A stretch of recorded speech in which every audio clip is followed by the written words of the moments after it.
Tapos ang kinuwento pa habang kumakain sila may something na ilagay sa inumin. Wala naman kami narinig na ganung kwento na Di ba yan na naikwento? Ha? Alam, ikaw pa lang yung nagsabi nun. Paano mo alam?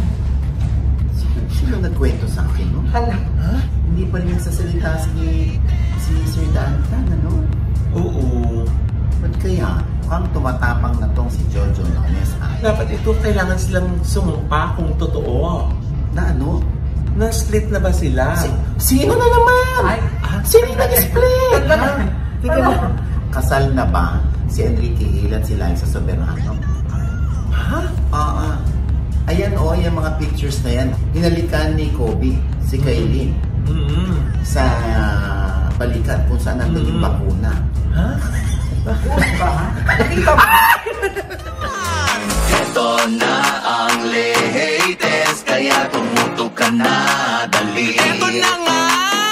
Ito na ang mga marites, kaya i-chika mo na, dali. Ito na ang latest! La la la la la la, i-chika mo na, dali. Ito na ang latest! La la la la la la, i-chika mo na, dali. Ito na ang latest! Hello mga ka-api, dito po ang inyong mga lingkod. Ito po si Mama Loy! Ito naman po si Papa O, si Orlando Diaz, ano pa nga pa, ang lagi inyong inihirit sa i-chika mo na, dali.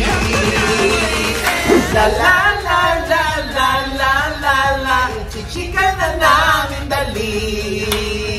Ayan, ako. Grabe, ngayon, ano? Ang init ng mga usapin. Nakakaloka.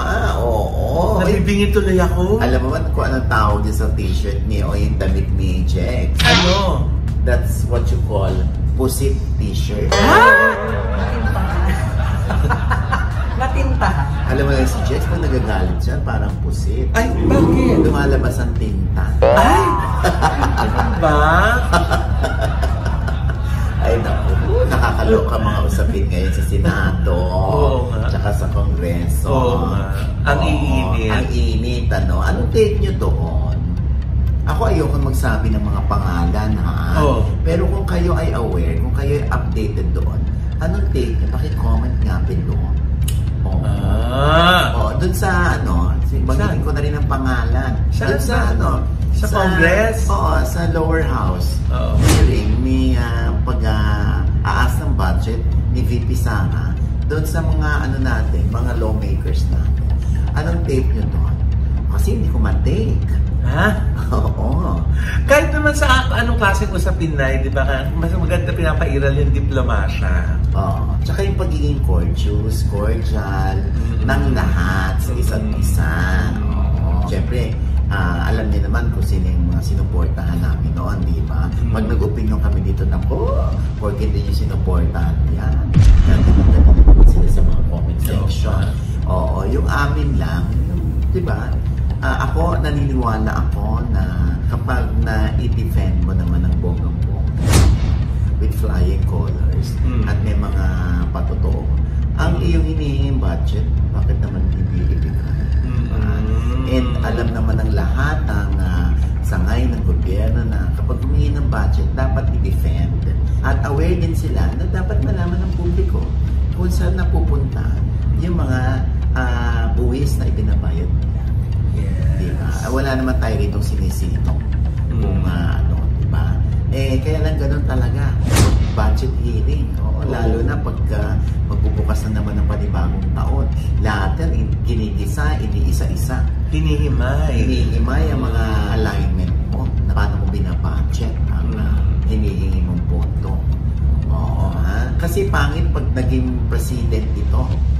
Sa mga susunod pa, di lahat ng mga lawmakers natin, baka makaranas din ng ganon. Lalo na yung mga resource speakers natin na baka rin makaranas din ng ganon. Oo. Di ba? O anyway, ito na, ituloy na natin, di ba? Senado na rin ang pinag-uusapan, tsaka lower house. Di balik tayo sa Senado. Oo, dahil nga syempre inamin na rin finally ni Gerald Santos kung sino yung perpetrator or kung sino yung tinutukoy niya na di umano'y nanghalay sa kanya nung siya'y 15 anyos. That was 19 years ago. Yes. Oo. At ito walang iba kundi ang singer musical director na si Danny Tan. Yes. Si Danny Tan ang nagsilbing kurado doon sa Pinoy Pop Superstars. Nung si Regine pa yung nag-host nito. Oo. Na ang kwento nga isinama siya doon sa Iloilo show daw nang silang dalawa lang. Pagdating doon, totoo namang may show. Pero, ang sabi, doon daw na malagi sa bahay ni Danny Tan sa Iloilo, si Gerald. Oo. Tapos ang kinuwento pa, doon na nga. So, habang kumakain sila, may something na ilagay sa inumin. Oo. Ha? Oo. Parang wala naman kami narinig na ganung kwento na. Di ba yan ang naikwento? Ha? Parang ikaw pa lang yung nagsabi nun. Paano alam? Sino nagkwento sa akin? Alam. Ha? Totoo? Ganun nangyari? Hindi ba ikaw yung kausap ko? Ay, hindi. Ano alam yun? Sino nagkwento? So, lumalabas, mahadera lang ako. First time ko narinig yung kwento na yan. Ay, naku, mali. Oo. Ha? Oo, erase yun na. Ha? Oo, hindi pala naikwento yung sa Senado. Ha? Wala yun, Nay. Pinangalanan lang niya kung sino yung gumawa sa kanya ng masama nung 15 anyo siya. Ganun ba? Wala pa dun sa kwento na yun? Parang wala. Oo, di hayaan natin magkwento yung bata kung magkakaroon siya ng pagkakataong maikwento yun. Kung ganun nga yung nangyari, kasi kung hindi naman ganun yung nangyari,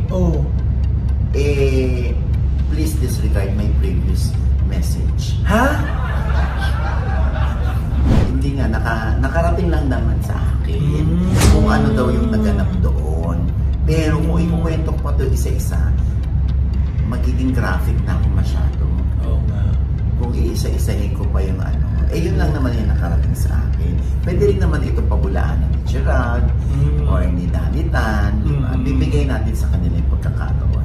Pero kung mapapansin mo, hindi pa rin magsasalita si Sir Danny Tan, Oo. Ba't kaya? Asan na ba siya ngayon, Nay? Parang active pa rin naman sa Facebook. Ako, kakaloka. Basta alam ko ito,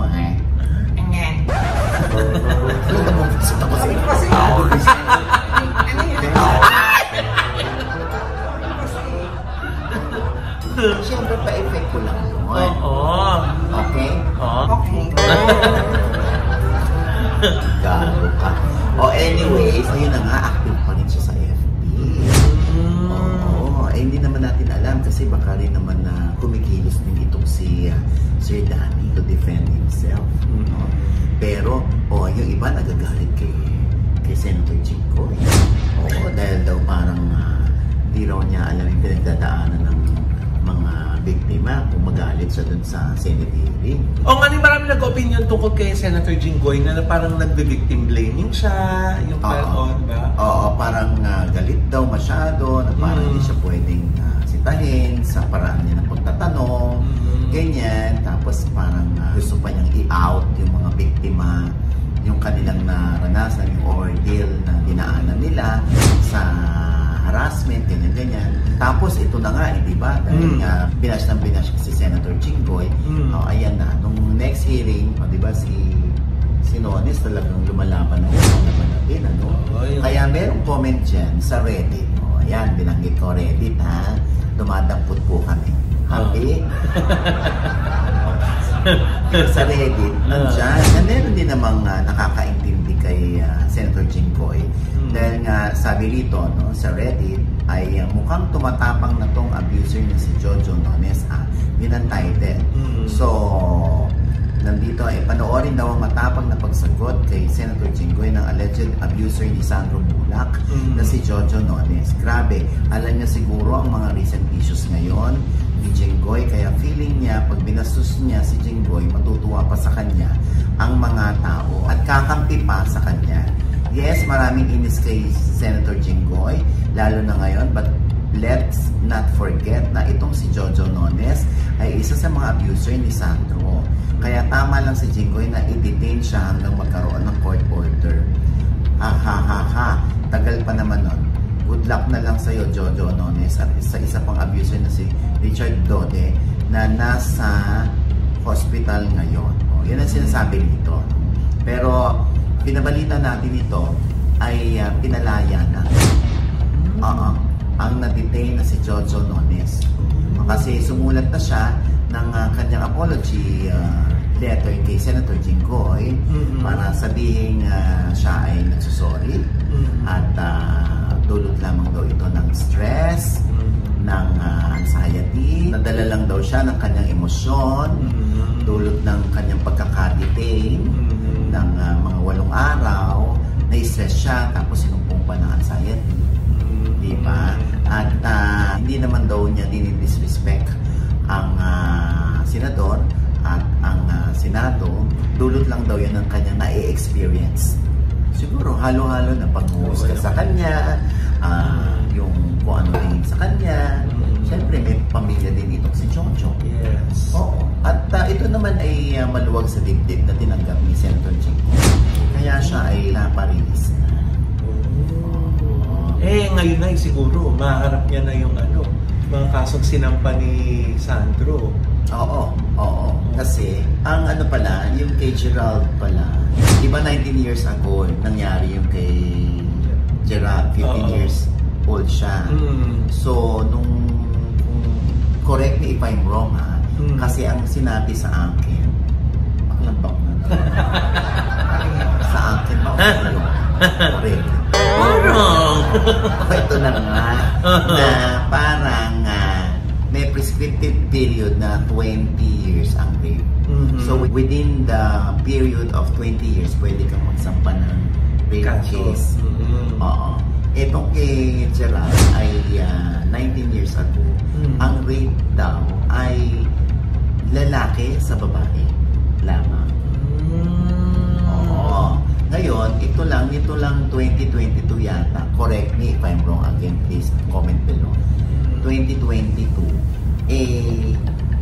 pumasa na yung rape ng babae sa babae, lalaki sa lalaki.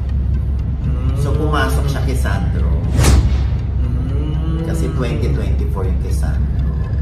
So, kung rape ang ikakaso ni Gerald kay Danita, ay baka hindi pumasok kasi wala pang ganun, lalaki sa lalaki. So ang papasok dyan, depende kay Gerald, sexual assault or child abuse. Dahil sa minor de edad. Oo. Hindi natin alam. Ngayon yung kay Sandro, yun. So talagang ang isasampa ay rape case.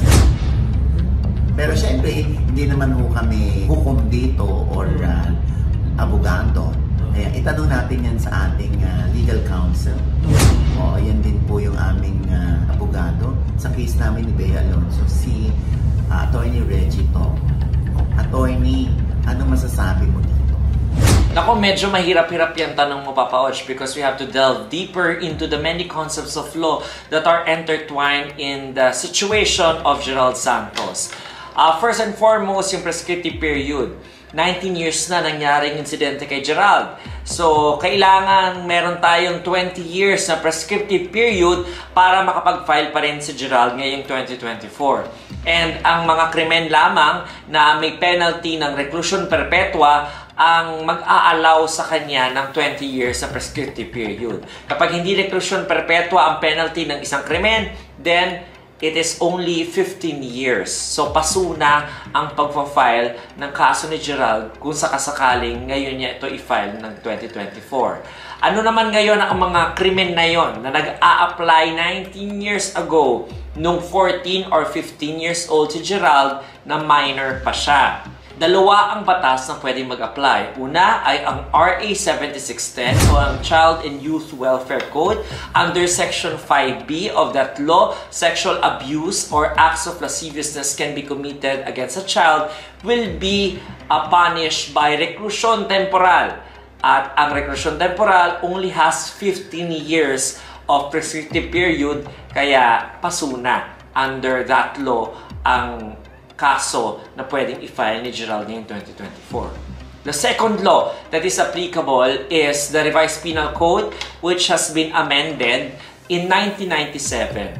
At yung amendment na yon contains two modes by which a rape can be committed. Under the first mode or paragraph 1 of that law, it can be committed by a man having carnal knowledge of a woman when there is no consent given by the woman. And under the same paragraph, nakapaloob doon yung 12 years and below na statutory rape provision. At dito sa paragraph 1 na to, ang penalty imposed is reclusion perpetua, meaning kung papasok ito at ito ang invoke ni Gerald na batas, then 20 years ang prescriptive period, hindi papasok ang pagpa-file niya ng kaso. However, since the parties, allegedly si Danny Tan and si Gerald Santos ay hindi naman man and woman, they are both of the same sex, then paragraph 1 will totally be inapplicable in this case. So we go to paragraph 2, which is rape via sexual assault. And under this provision, it can be committed by inserting in the mouth or the back side of another person ang isang bagay, instrumento o genitalia o parte ng katawan ng isa pang tao.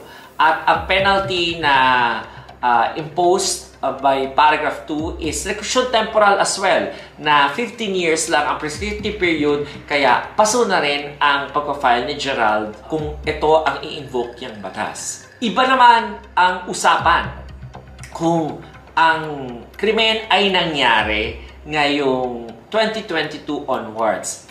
Dahil meron na namang pag-amyenda sa Revised Penal Code. At ito yung tawagin na lamang natin para madali, no? Ang Anti-Rape Law of 2022. The paragraph 1 na tinutukoy natin kanina, hindi na kailangang lalaki at babae ang parties. Pwede na dito any person. At sa same paragraph na yon, ang statutory rape age has now become from 12 years below 12 years to now below 16 years. So, 15 years old si Gerald at that time, pwede niyang ma-invoke yun. Sana kung existing na yung batas na yun noong 2005. However, as we all know, hindi naman existing yung batas na yun noong mga panahon na yun.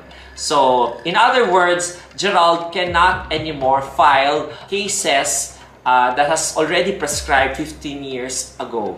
Dahil pang 19th year na this 2024, whether under RA 7610 or under the anti-rape law. Ayan.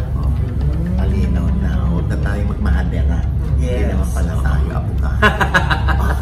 Pero kasi interesting na yung issue ngayon di ba? So, yung mga prescriptive period, di ba? Kung ano yung mga circumstances, di ba? Para pumasok sa ganitong kaso, di ba? So, very informative. Thank you so much, Attorney Reggie. Kasi nga, ang cyber libel naman ay 1 year lang ang prescriptive period. Ibig sabihin, kung feeling mo libelous yung sinulat sa'yo or sinabi sa'yo sa isang vlog, dapat within 1 year. Within 365 days ay makapag-sampa ka ng kasong cyber libel. Pag lumampas na at kunwari 2022 pa yung kaso yun, wala na, hindi ka na pumasok sa prescriptive period kasi 2024 na ngayon, 2022 yung inireklamo mo. Blind item ba yan, te? Ano ba yan? Kunwari lang naman. But Loy knows. Ay, ha? Di ba kunwari lang? Bakit ko alam? Ikaw nga sa akin sample lang nga. Huy! O anyway, naku, mahabang usapin ito. Pero alam mo, sa totoo lang, no, pag tayo ay nakikinig, nanonood tayo ng Senate hearing o ng lower house hearing, may natututunan tayo. Oo. At nagiging mindful tayo. Nagiging sensitive tayo. Oo. At nagkakaroon tayo ng sariling judgment or opinion o kuro-kuro doon sa bagay na napapanood natin. Di ba? Kasi kung ikaw mismo, in real life, ay bully ka. Tapos napanood mo sa Senate na yung isa nagbubuli. Di ba? Gaganong ka, approve ka.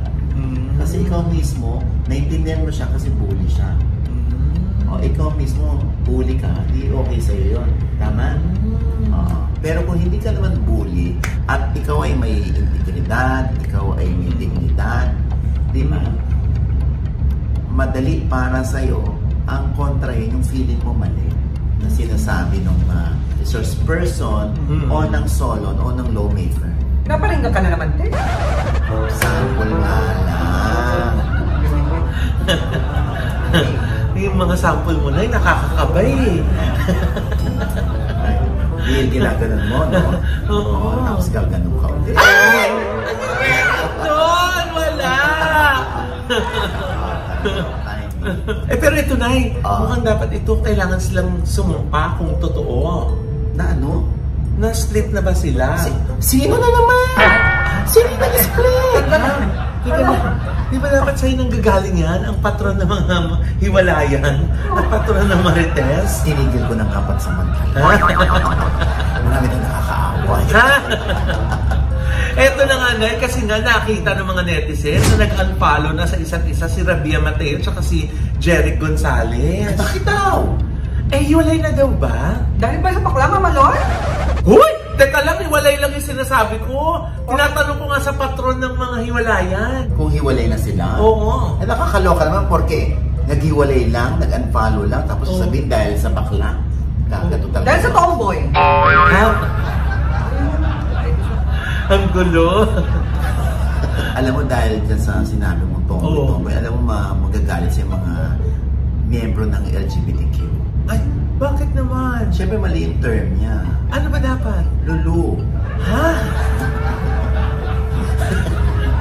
Tama naman, di ba may mga guest tayo dati dito? Doon sa Tomboy Philippines. Oh. Saan galing yung Lulu? Wala namang Lulu Philippines, ha? Hindi minsan kasi may kausap akong tomboy. At kaya Lulu.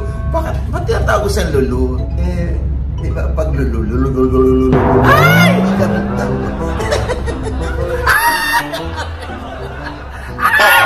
Hindi pa ending. Ano ba? Minsan naman din, di Lulu. Hindi Lulu, ano? Lala. Lala, ba't Lala? Lala.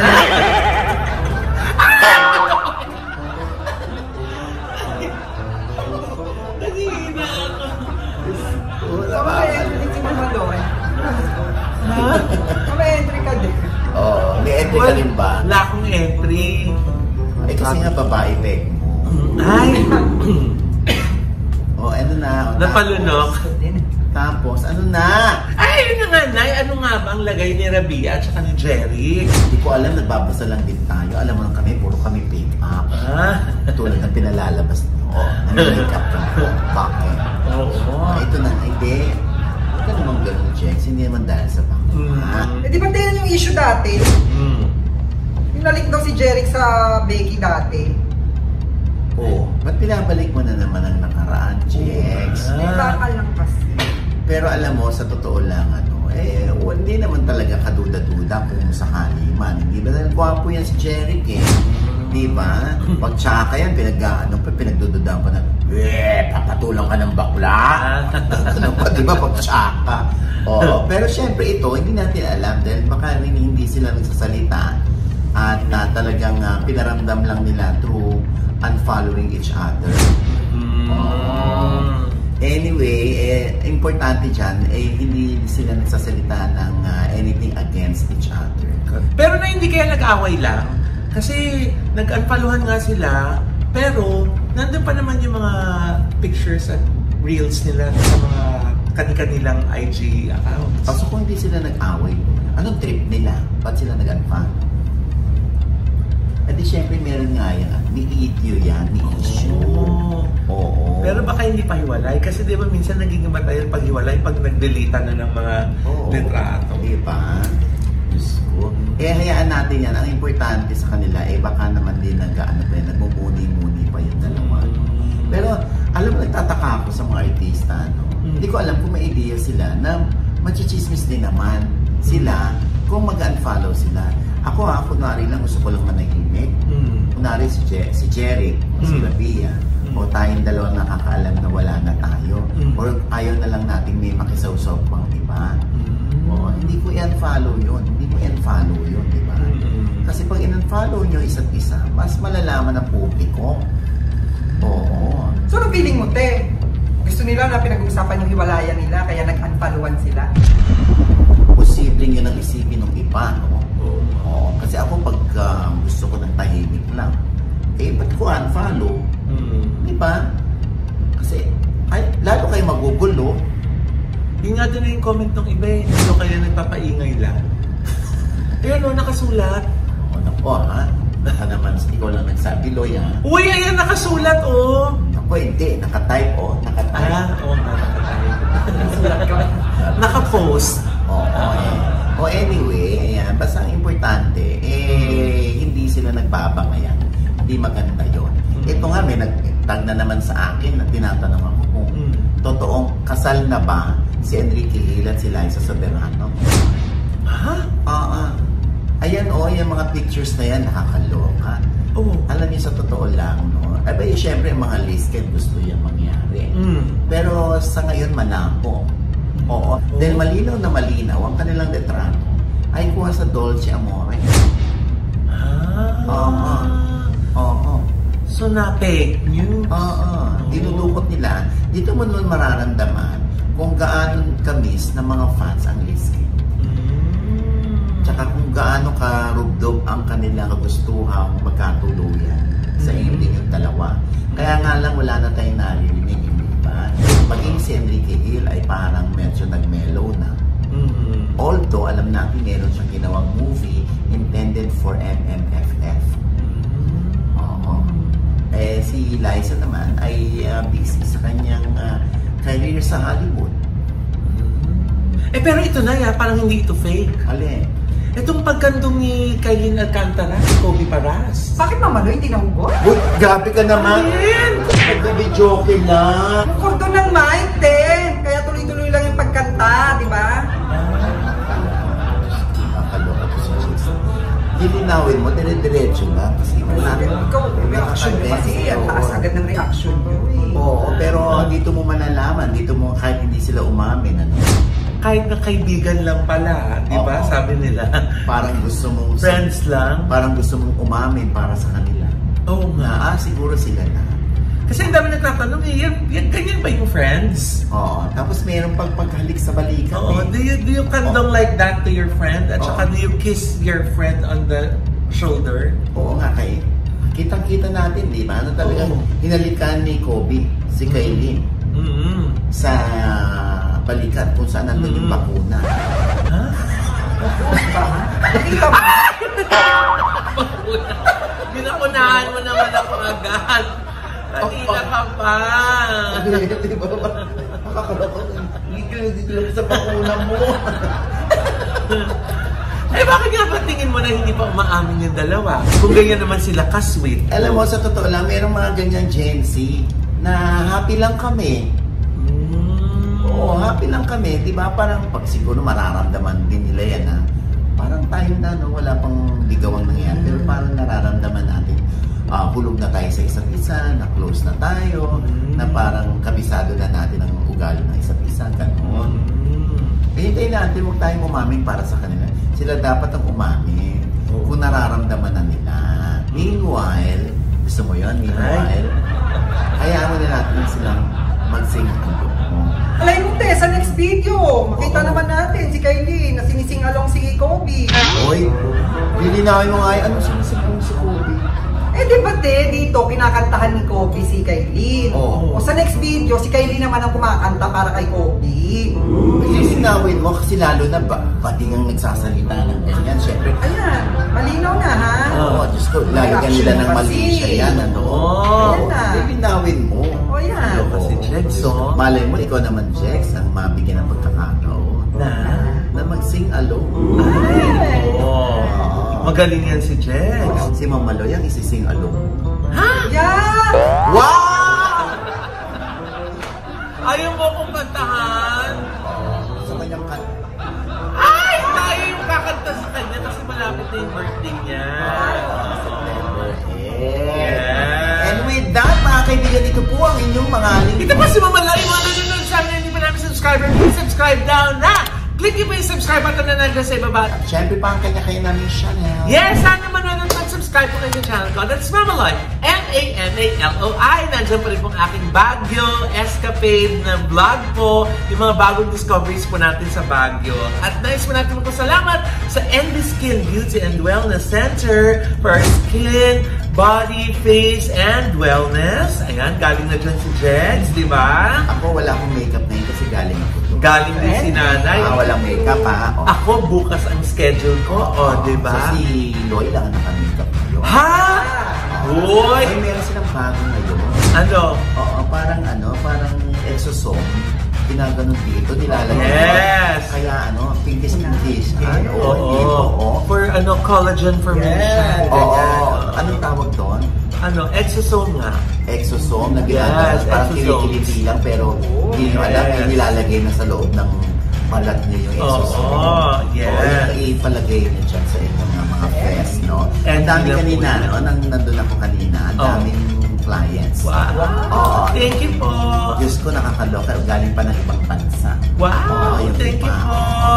Ayan. At syempre, thank you Dr. JC Solis of Gorgeous Smile Dental Clinic para sa aming gorgeous na mga ngiti. Yes. Ayan, thank you sir! At saka Miss Ara! Thank you, Doc JC. Yes! At promote ko lang, panoorin niyo po sa vlog ni Miss Aiko Melendez. Interview po ako at panoorin niyo bakit po ako naging emotional. Andiyan na po sa vlog ni Miss Aiko, sa channel po, sa YouTube channel ni Miss Aiko Melendez. Yes. At pasalamatan ko lang ang Santay, ang The Hungry Post PH, at ang ABC Pets. Thank you po! Thank you! Ayan. Oy, Dr. Jessica D! ng Ideal Vision for our eyewear, di ba? Ano may nangyari kay Doc? Wala! Wala! Thank you lang. Ang aming eyewear, Dr. Jessica D. Ang Ideal Vision na meron 180 plus na branches nationwide. Bias sa akin lang. Yeah. Ayan, at syempre pa, aking pong panayan pa rin kay Miss Catering, ha? Ang daming naaliw, tapos meron din si Mira. Yes! Oo. Nakipaghuntahan din at napagod kay Mira sa aking anak. Itong si Miss Catering, no? Napalaban ng Mira English, TV. eh. Oo. Correct. O, ayan, talagang you look like Ariana Grande. Wow! Parang gano'n din sinasabi sa akin ni Mira pag nakikita ko. I look like Ariana Grande. Ikaw? Oo daw. O, ibig sabihin- Ariana Grandma. Ha? Ikaw talaga. Oo, ayan na. At syempre pa maraming salamat sa Coffee Roti. May masarap na Singaporean coffee. Yes. At ang kanilang coffee pan dyan sa Morato at sa Katipunan. Meron din sila sa Naiya 3. Ay, Correct. Oo. Wow. At syempre maraming salamat sa Inspi Shirt. Thank you sa Inspi Shirt, ha? Yes. Maganda yung kanilang mga t-shirt dyan, in fairness. Mga inspirational chenes. Wala pa ba kayo? Wala pa. Kung bakit hindi pa nakukuha yung pinadala sa inyo? Wala. Wala pa kasi. Wala pa. Wala ko, may nakuha na kayo eh. Hindi pa rin nakakagula. Pati nga yung MGS, wala din eh. Tsaka yung Pula, Wala na pa din. Oo. wala Sinasadya pa. nila yan para lalo kayo magtaka kung bakit wala hanggang ngayon. At syempre bang RCC Staffing Solution US of Yes! At ang Jascorp Manpower Group. Alam mo, Yes. sa totoo lang, ang dami-dami nilang teachers from the Philippines na natutulungan nila para makapagtrabaho sa New York, sa Alaska, Yes. sa Chicago, kung saan man may kailangan ng teachers na galing ng Pilipinas, no? Kailangan na meron kayong 2 years experience sa pagtutuko. At pwede nyo pang madala ang inyong pamilya dyan. Correct. Oo, basta mapasahin lang ng bongga Yes. ang mga panuntunan, ang kontrata. Oo, ha? Para manage ang expectations. Yes, Diba na? oo. Siyempre, dyan si Sir Romer Gutierrez, ha? So, ha? Yes, we Sir miss you Romer. so much and we'll see you We in miss December. you. Sir Romer, mag-birthday na po ako. We miss you, Ako, Sir Romer. Sir Romer ang isa sa ano. Sabi pa, kakajikas mo, may nakakagaling ka. Ha? At syempre pa ito pa rin Ako po. consistent. At syempre pa ito pa rin po yung Lincoln. Papa o si Roger Diaz. Lagi nyo sasabi, nagpapaalala sa inyo na sa tuwing gigising po tayo tuwing umaga, ha? Huwag na huwag po tayong makakalimot na magpasalamat sa Panginoon. Dahil tayo kanyang ginising, ibig sabihin, may mission pa rin po tayo sa buhay. Sabay sabing, every gising is a blessing! At ano pa nga ba ang lagi nyo inihirit sa amin? Ichika mo na, dali! La la la la la la la la. Ichika mo na, dali! La la la la la la la la. Ichika mo na, dali! La. Ay! Ayun. Pero dahil yun ba sa Gcash yun? Alin? Kaya nagkagalit? Feeling ko, Basta ako consistent. ayun, Walang nagtara. nailig na sa'yo eh. Ha? Nag-walk out tuloy. Ba't ako? Panglima na yan! Sabi mo kasi i-discuss. Mag-walk out ng... Ayan! Kasi sabi ko sa inyo,